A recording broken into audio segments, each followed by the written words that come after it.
नमस्कार दोस्तों, आप सभी का लॉ सीखो के दैनिक समाचार विश्लेषण में। तो चलिए आज के आर्टिकल्स देखते हैं। आज का जो हमारा पहला आर्टिकल है ये बात करता है गाइडलाइंस के बारे में, जो कि ओटीटी प्लेटफॉर्म और सोशल मीडिया प्लेटफॉर्म्स के लिए लाई गई है सरकार के द्वारा। तो उस पर यह आर्टिकल बात करता है क्या महत्वपूर्ण चीज़ें हैं, क्या क्रिटिसिज्म है इसका, आईटी जो हमारा एक्ट है, इंफॉर्मेशन टेक्नोलॉजी एक्ट, उसके रूल्स में क्या बदलाव लाए गए हैं, उनके बारे में भी आर्टिकल बात करता है। उसके बाद में जो हमारा दूसरा आर्टिकल है ये बात करता है लेटरल एंट्री के बारे में। जैसे आपको पता है हमारी जो ब्यूरोक्रेसी है इसमें मोस्ट ऑफ द जो अपॉइंटमेंट होते हैं ये यूपीएससी के एग्ज़ाम के द्वारा होते हैं, लेकिन हाल के वर्षों में हमको लेटरल एंट्री से भी यहाँ पर ब्यूरोक्रेसी में जो लोगों का अपॉइंटमेंट है वो हमें होते हुए दिखा है। तो उसके बारे में ये आर्टिकल बात करता है कि देखते हैं इसका क्या प्रभाव पड़ा है। इस बारे में भी हम इस आर्टिकल में बात करेंगे। अंत में न्यूज़ इन फ्लैश होता है जिनमें हम उन समाचारों के बारे में चर्चा करते हैं जो कि हमारी परीक्षा के लिए महत्वपूर्ण है। तो चलिए मैं आगे बढ़ूँ उससे पहले कुछ लॉ सीखो के कोर्सेज के बारे में बात कर लेते हैं। तो प्रोजेक्ट मैवरिक ये जो कोर्स है ये क्लैट के लिए ऑलमोस्ट फ्री कोर्स है। मात्र 100 रुपये में आप इस कोर्स का एक्सेस कर सकते हैं। तो अगर आप क्लैट की प्रिपरेशन कर रहे हैं तो आपके लिए कोर्स बहुत ज़्यादा हेल्पफुल हो सकता है। उसके साथ ही साथ हमारे एक और यूट्यूब चैनल स्टार्ट हुआ है, लॉ सीखो क्लैट प्रेप यूट्यूब चैनल। इस यूट्यूब चैनल को आप सब्सक्राइब कर सकते हैं। जितना भी रिलेवेंट मटेरियल है हम वहाँ पर भी अपलोड करते जाएंगे। तो चलिए, लॉर्ड ऑफ द कोर्सेस ये हमारा दूसरा कोर्स है जो कि जुडिशरी की प्रिपरेशन के लिए, अगर आप न्यायिक परीक्षा की तैयारी कर रहे हैं तो आपके लिए ये कोर्स बहुत ज़्यादा मददगारी हो सकता है। उसके अलावा हाल ही में हमारा लिमिटेड इंसॉल्वेंसी एग्जामिनेशन IVBI भी लॉन्च हुआ है। तो अगर आप इस विषय में रुचि रखते हैं तो आप ये कोर्स भी ज्वाइन कर सकते हैं। तो चलिए मैं आगे बढ़ता हूँ, और अगर आपको और कोई कोर्स की जानकारी चाहिए तो उसके लिए भी आप लॉ सीखो की वेबसाइट विजिट कर सकते हैं। तो आज का जो हमारा MCQ है वो हमारे पिछले जो डिस्कशन था उसमें से लिया गया है। तो हमारा आज का MCQ ये है कि हाल ही में हजारीबाग जो कि झारखंड में है, यहाँ से एक डेटी की, एक देवता की यहाँ पे मूर्ति मिली हुई है जो कि बुद्धिज्म संप्रदाय से है। खासकर वज्रयान जो है इनका जो एक ये पंथ चलता है उनसे संबंध रखता है। तो आपको बताना है कि ये कौन से डीटी की, कौन सी देवी या देवता की मूर्ति मिली हुई है। आपको ऑप्शन ए है तारा, ऑप्शन बी है तांत्रिक, ऑप्शन सी है पशुपति, या ऑप्शन डी इनमें से कोई भी नहीं। जो भी आपका उत्तर हो कमेंट बॉक्स में ज़रूर लिखिएगा।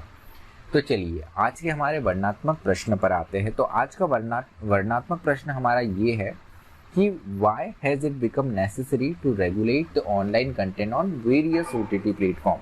तो आपको बताना है कि जो वेरियस जो अलग अलग OTT प्लेटफॉर्म्स पे यहाँ हमें रेगुलेशन क्यों लाना ज़रूरी हो गया है। उसके साथ में सरकार ने क्या कदम उठाए हैं इस बारे में, उस पर भी आपको आपका उत्तर लिखना है। तो आप आपका उत्तर 250 शब्दों में लिख सकते हैं। तो चलिए, IT रूल्स 2021 जो कि OTT प्लेटफॉर्म्स को रेगुलेट करने के लिए, सोशल मीडिया प्लेटफॉर्म को रेगुलेट करने के लिए ये गाइडलाइंस, ये रूल्स लाए गए हैं। तो यहाँ पे the rules were publish using power under section 79 in 87 of the information technology act. तो ये जो रूल्स लाए गए हैं, यहाँ पर जो गाइडलाइंस पे लेट डाउन की गई है, ये जो सेक्शन 79 और 87 है हमारे इंफॉर्मेशन टेक्नोलॉजी एक्ट 2000 का, उसके अंतर्गत लाए गए हैं। तो यहाँ पर कुछ कंसर्न्स है उसकी बात करी हुई है। तो concerns is use of government power to regulate intermediaries under IT act. तो जो मध्यस्थता में आने वाली जो संस्थाएं हैं इन पर रेगुलेशन लाने के लिए ये रूल्स का इस्तेमाल किया गया है और ये रूल्स नए पब्लिश किए गए हैं। So publisher of online news, current affairs content and online curated content will be subject to a code of ethics, a redress and content takeout mechanism and oversight framework। तो यहाँ पर जो news and current affair content है, अब ये भी जो code of ethics है, आचार संहिता है, उसके माध्यम से चलेगा। साथ ही साथ जो ऑनलाइन क्यूरेटेड मटेरियल है वो भी कोड ऑफ इथिक्स, आचार संहिता से चलेगा। तो यहाँ पर एक रिड्रेसल मैकेनिज्म, अगर आपको कोई शिकायत होती है तो शिकायत निवारण तंत्र बनाने की बात की गई है। साथ ही साथ एक ओवरसाइट फ्रेमवर्क जो है वो भी सरकार की तरफ से रहेगा। उसके अलावा यहाँ पर इस एक और कंसर्न ये उठाया गया है कि ये हमारी अभिव्यक्ति और जो निजता का अधिकार है, इस पे कहीं ना कहीं एक उंगली उठाता है। तो यहाँ पर ये कहीं ना कहीं फ्रीडम ऑफ एक्सप्रेशन को दबाने का इस रूल से काम किया जा रहा है। ऐसे भी यहाँ पर कंसर्न्स उठाए गए हैं। तो अगर हम इसको और विस्तृत जाने तो online digital news sources and content producers are vital for free speech and censorship.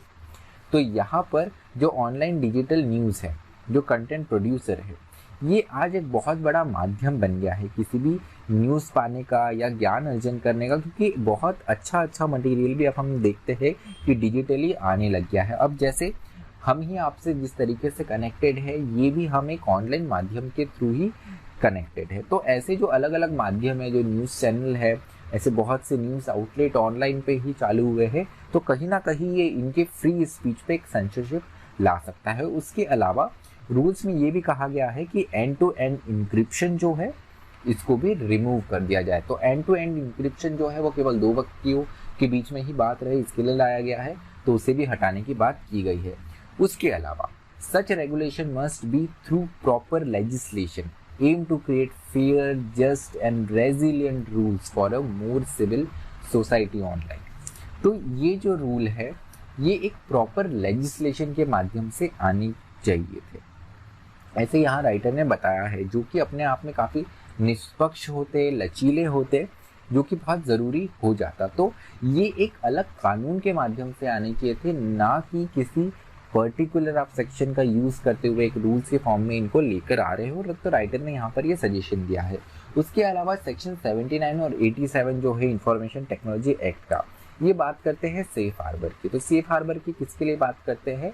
ये ऑनलाइन जो प्लेटफॉर्म से इनके लिए, क्योंकि यहाँ पर जो मटेरियल डाला जाता है ये थर्ड पार्टी के द्वारा डाला जाता है। तो अगर ये गाइडलाइंस मानते हैं सरकार की, तो इनको सेफ हार्बर रहेगा, मतलब ये अपने आप में एक सुरक्षित स्थान पर रहेगी।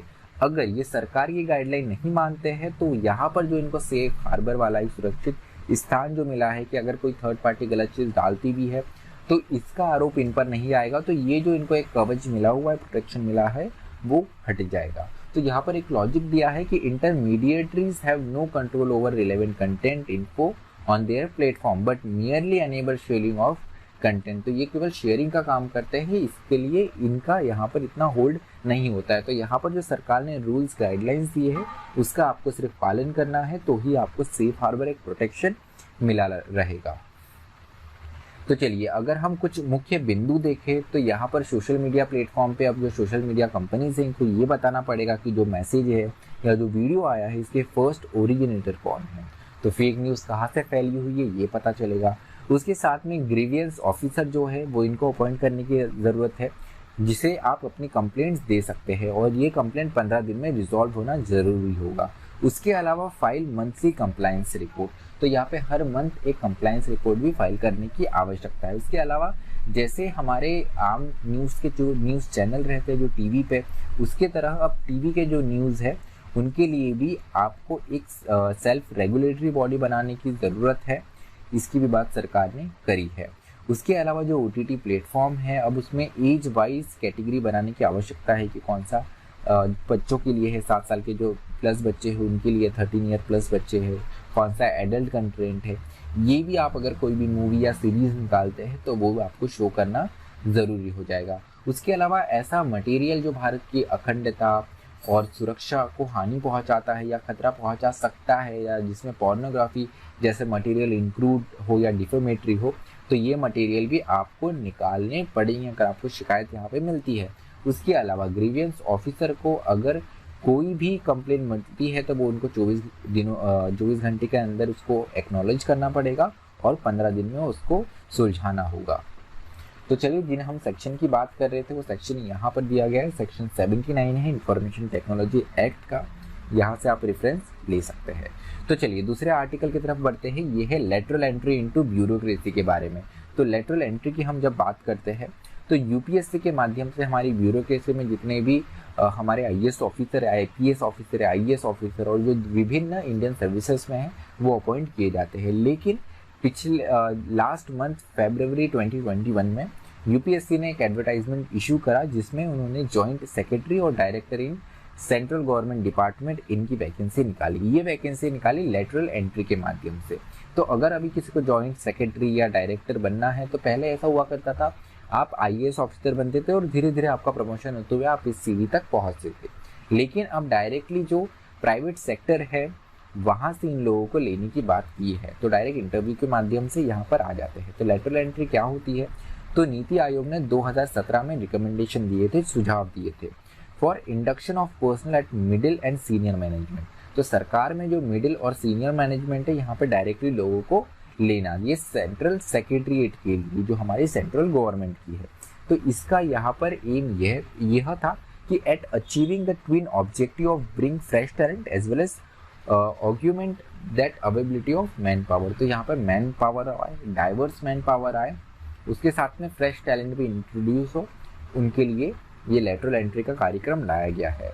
तो 2019 में 9 इंडिविजुअल जो है उनको यहाँ पर रिकमेंड किया गया था। उसके अलावा क्रिटिसिज्म है इसका, वो भी महत्वपूर्ण हो जाता है। तो यहाँ पर सबसे पहला क्रिटिसिज्म ये है कि SC, ST एंड OBC, अगर हम सेंट्रल लेवल पे सेंट्रल सेक्रेटरीट में देखें तो अभी भी अगर आंकड़ा देखें तो ST, SC एंड OBC जो तीनों समुदाय को अगर हम देख लें तो इनका रिप्रेजेंटेशन 10% से भी कम है। उसके बावजूद आप लेटरल एंट्री ले रहे हो जिसमें आरक्षण बिल्कुल नहीं है, तो इनका रिप्रेजेंटेशन यहाँ पर नहीं रहेगा, ये पहला क्रिटिसिज्म है। उसके अलावा 13 पॉइंट रोस्टर जो है ये यहाँ पर अप्लीकेबल होता है। So there is no reservation up to 3 post, तो 3 पोस्ट तक कोई भी आरक्षण नहीं मिलेगा। उसके अलावा सिंगल पोस्ट जो कैडर है वहाँ पे भी रिजर्वेशन आरक्षण अप्लाई नहीं होगा। उसके अलावा यूपीएससी की जो सिलेक्शन प्रोसेस है उसका महत्व ये कहीं ना कहीं अपने आप में कम करता है। उसके अलावा ये को और चीज़ राइटर के द्वारा बताई गई है कि नेपोटिज्म जो है यहाँ पर जो भाई भतीजावाद है उसको बढ़ावा इससे मिल सकता है। तो ये कुछ बिंदु है, छोटा सा आर्टिकल है लेकिन ज़रूरी है कि हमें इसके बारे में एक जानकारी हो। तो चलिए न्यूज़ इन फ्लैश की ओर बढ़ते हैं। सबसे पहला जो समाचार है इसरो से है, अमजोनिया 1 सैटेलाइट, ये है PSLV C51 द्वारा सक्सेसफुली डिलीवर किया गया है। 53rd मिशन था ये अपने आप में, जिसमें जो अमजोनिया 1 है ये 637 किलो का एक कमर्शियल रिमोट सेंसिंग सैटेलाइट था, इसे लॉन्च किया गया। तो ये ब्राज़ीलियन स्पेस रिसर्च एजेंसी जो है INPE और 18 को पैसेंजर सैटेलाइट जो है वो लॉन्च किए गए इस particular polar satellite launch vehicle के द्वारा। तो ये जो लॉन्च हुआ ये सतीश धवन स्पेस सेंटर जो श्रीहरिकोटा में पड़ता है, ये आंध्र प्रदेश राज्य में है, यहाँ से हुआ है। उसके अलावा 28 फरवरी जो होती है उस दिन नेशनल साइंस डे बनाया जाता है। जैसे आपको पता है हमारे देश के बहुत विख्यात साइंटिस्ट जो है CV रमन, ये रह चुके हैं, इनकी अभी मृत्यु हो चुकी है, भारत रत्न में रह चुके हैं। इन्होंने रमन इफेक्ट के बारे में बताया था जिसके लिए इनको नोबेल प्राइज मिला था 1930 में। तो इनके जन्मदिवस पे हम विज्ञान दिवस बनाते हैं, साइंस डे बनाते हैं। तो इस वर्ष 2021 में थीम था हमारा future of STI, impact on education, skills and work. तो चलिए आज का हमारा विश्लेषण यही समाप्त होता है। अगर आपको इस वीडियो की PDF चाहिए तो वो आप हमारे टेलीग्राफ चैनल से ले सकते हैं।